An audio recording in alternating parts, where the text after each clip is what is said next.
11th admission 2026-27 तर विद्यार्थ्यांसाठी पुन्हा नवीन रजिस्ट्रेशन कधी सुरू होणार आहे, म्हणजे त्यामध्ये न्यू विद्यार्थी रजिस्ट्रेशन करू शकणार आणि त्यांना इथे रजिस्टरचं ऑप्शन येणार. ठीक आहे. त्यानंतर ज्या विद्यार्थ्यांना फॉर्म एडिट करायचा आहे ते विद्यार्थी फॉर्म एडिट कधी करू शकणार या संदर्भात असे भरपूर विद्यार्थी आहे की ज्यांनी रजिस्ट्रेशनसुद्धा केलेलं नाही आहे आणि काही विद्यार्थी आहे की ज्यांच्या फॉर्ममध्ये त्यांना एडिट करायचं आहे.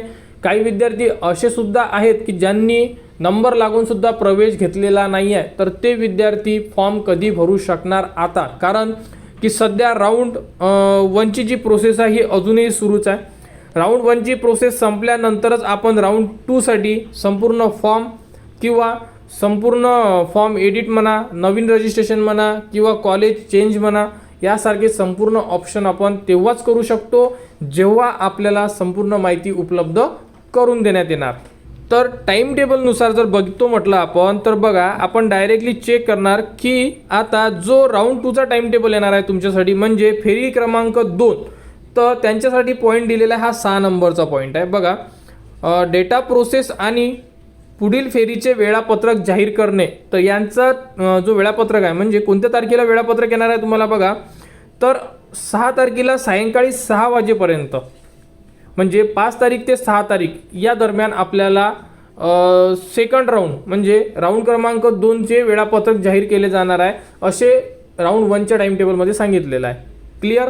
त्यानंतर यामध्ये बघू शकता तुम्ही की ज्या रिक्त जागा आहे, कारण राऊंड 1मध्ये जेही विद्यार्थी आता ॲडमिशन घेतलेली आहे त्यांच्या फॉर्ममध्ये ॲडमिटेड लिहून आलेला आहे. ठीक आहे. ॲडमिटेड लिहून आल्यानंतर ती जागा आता फुल झालेली आहे. अशा कितीतरी जागा फुल होणार पहिल्या राऊंडमध्ये ज्यांनीही प्रवेश घ्यायचा असेल त्या विद्यार्थ्यांच्या. क्लिअर. त्यानंतर ज्या विद्यार्थ्यांचे नंबर लागलेले आहे ते विद्यार्थी प्रवेश घेणार नाही, कारण की त्यांना ते कॉलेज आवडलेलं नसेल किंवा ते कॉलेज पाहिजे नसेल समजा. तर ज्याही आता रिमेनिंग जागा आहेत त्या रिमेनिंग जागा राऊंड 2ला देण्यात येणार आणि ह्या जागा आपण चेक करू शकतो की XYZ एखाद्या कॉलेजला सायन्ससाठी ॲडिटच्या जागा किती उरलेल्या आहे, त्यानंतर अनएडिटच्या जागा किती उरलेल्या आहे. या प्रकारे संपूर्ण जी लिस्ट आहे ही राऊंड 2ची आपल्याला ओपन करून देण्यात येणार आहे, म्हणजे उपलब्ध करून देण्यात येणार आहे 6 तारखेला. 6 तारखेला आपल्याला जागा माहिती पडून जाणार की कोणत्या कॉलेजला किती जागा आहे. त्याप्रकारे तुम्ही फॉर्मसुद्धा भरू शकणार आहे त्या कॉलेजला आणि तुमच्या लक्षात येणार की आपल्याला या कॉलेजला फॉर्म टाकायचा, इथे जागा आहे. ठीक आहे. आणि 6 तारखेनंतर आपल्याला जो टाईम टेबल येणार आहे तो येणार आहे आपल्याला 6 तारखेपर्यंत येऊन जाणार, ज्यामध्ये राऊंड 2चा फॉर्म भरणार आहे. आणि एक लक्षात असू द्या की राऊंड 2च्या फॉर्ममध्ये नवीन विद्यार्थीसुद्धा रजिस्ट्रेशन करू शकणार आहे. ज्यांनी आतापर्यंत फॉर्म भरलेला नाही आहे ते विद्यार्थीसुद्धा यामध्ये फॉर्म भरू शकणार आहे.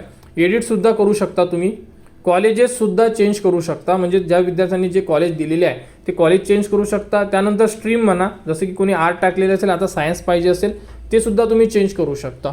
तर अशा प्रकारे तुम्ही संपूर्ण फॉर्म एडिट वगैरे संपूर्ण माहिती राऊंड 2मध्ये करू शकता. आता वेट आहे आपल्याला ते म्हणजे की राऊंड 2चा फॉर्म कधी सुरू होणार, तर 6 तारखेनंतरच आपला जो राऊंड 2चे फॉर्म आहे सुरू होणार आहे, कारण की 6 तारखेपर्यंत आपल्याला नवीन वेळापत्रक देण्यात येणार आहे. अशा प्रकारे बघा, हे वेळापत्रक आहे राऊंड 1चे. अशा प्रकारे एक राऊंड 2साठी वेळापत्रक देण्यात येणार आहे आणि राऊंड 2चे वेळापत्रक आले की आपण मग आपल्याला माहिती पडणार की कोणत्या तारखेला फॉर्म भरायचे. सध्याची परिस्थिती अशी आहे की 3 तारीख सायंकाळी 6 वाजेपर्यंत राऊंड 1ची प्रोसेस चालणार आहे. ज्यांचाही नंबर राऊंड 1मध्ये लागलेला असेल 3 तारखेच्या आत आपला प्रवेश निश्चित करा. उद्या सायंकाळपर्यंत तुम्हाला वेळ देण्यात आलेला आहे जर प्रवेश घ्यायचा असेल तर. जर प्रवेश घ्यायचा नसेल तर राऊंड 2चा वेट करा. 5 किंवा 6 तारखेला टाईम टेबल येणार. टाईम टेबल आली की संपूर्ण डिटेल्स देण्यात येणार आणि फॉर्म सुरू झाल्यानंतर तुम्हाला फॉर्म भरण्याची व्हिडिओसुद्धा आपल्या चॅनलवर देण्यात येणार. तर भरपूर विद्यार्थी होते की सर नवीन रजिस्ट्रेशन कधी सुरू होणार आहे याबद्दल कमेंट्स करत होते, तर त्यांच्यासाठी हा व्हिडिओ आहे. तर 11th ॲडमिशनमध्ये आता जी पुढील अपडेट येईल ती तुम्हाला आपल्या चॅनलवर देण्यात येणार. त्यासाठी आपल्या चॅनलच्या कनेक्टमध्ये राहा, चॅनलला सबस्क्राईब करावं, हा व्हिडिओ इतरांपर्यंत शेअर करा.